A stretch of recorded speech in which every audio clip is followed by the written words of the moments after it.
Hello, this is Carol White. Today we're going to be talking about who I am. The videographer just said to me, "Are you a psychiatrist?" Well, you know what? I would have loved to have been a psychologist. And my first love, though, is journalism and writing. And at school, I always wrote. Always read, always wrote. My sisters would be in the pool swimming. I would be on the bed reading, and they hated it. And I wanted to go to university, and my parents didn't have the money.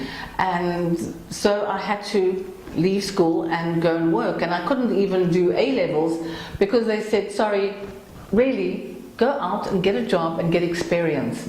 And that's what I did. My mother said she had walked the length of Elof Street in Johannesburg looking for a job, and she got one, and I'm sure she stayed at Cuthbert's 25 years because it was such an experience walking along the cold roads of downtown Johannesburg that she said, I'm never going to do this again. So I was really angry. I thought, why can't they make the effort? You know, I've got friends going to university, and in this day and age, you know, my day and age 40 years ago, it was important for women, girls to have an education. Anyway, I went to the bank, post office, all sorts of places, and I said, I don't want to work in the post office, certainly don't want to be a hairdresser or a teacher. Those were the options. Luckily, through networking, I got into Barclays Bank, and I started when I was 17 years old, and that is 40 years ago. And when I talk to bankers, and I seem to have been doing quite a few motivational pep talks, customer service chats to them, I say, you know, it's a privilege, it's an honor to be in the bank. You have to appreciate it. You're not packing tomatoes, you're not merchandising, you're not doing a task that is not high in the food chain. And I was shocked because my bank, in Premier Banking, the teller said to me, when I said to him, isn't it great to be a teller? And he said, well, and I said, you know, I loved being a teller because then it meant I was interacting and meeting people. And his comment to me was, so you know what it's like to be at the bottom of the food chain? And I said, oh my goodness, is that how you see yourself? Because if you see yourself as bottom of the food chain, then you'll stand behind this lovely counter in this beautiful environment, and all you will see is that you're at the bottom. And he looked pretty glum, nice, presentable, looked like a banker, and he wasn't acting like a banker. He wasn't excited.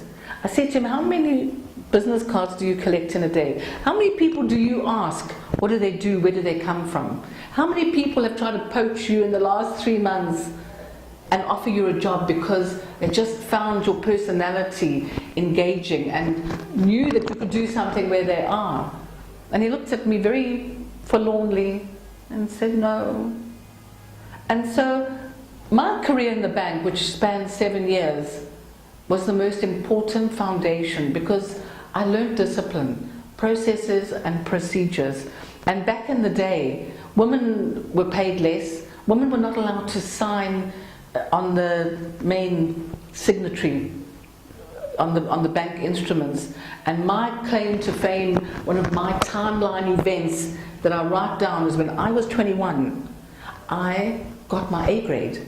And I was able to sign on a B signatory, and I was able with the safe to do the little combination instead of just doing the lock. And to me that was a big deal. So don't think of yourself at the bottom of the food chain. I was delighted to be working in the bank. And I started the waste department back in the day with machines. I learned how to do my alphabet quickly. And so I progressed to ledgers, to stop orders, to ledger supervisor, and then I found myself in exchange control. And there was my niche, people contact.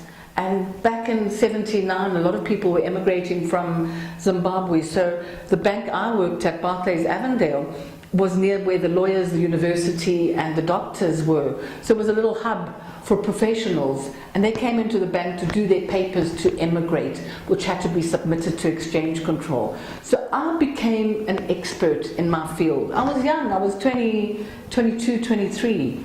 at that stage.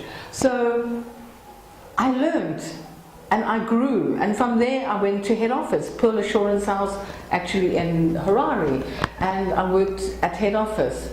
So my 7 years in the bank gave me grounding, and I never for 1 minute wanted to be the managing director, or for 1 minute wanted to be a manager before I could. And in the bank, you go step by step. When you learn, you get signed off, you go to the next step. There's a process, and that's what's missing. So many people don't go through the process. So they think that you jump from being at school, maybe having university or college or whatever, and you just jump into management before you're even ready for it. So my message is enjoy the process, enjoy the flow, learn. You become an expert by practice. The boring, mundane detail of life, you do it every day. And so that was my first job experience. And I say to all of you, go out and be the best you can be where you are. And if you don't like your job, leave the space. There's lots of people in Zambia that would love your job. And go and do what you're dreaming of. Don't dream out the window. And don't dream on the job. Do the job.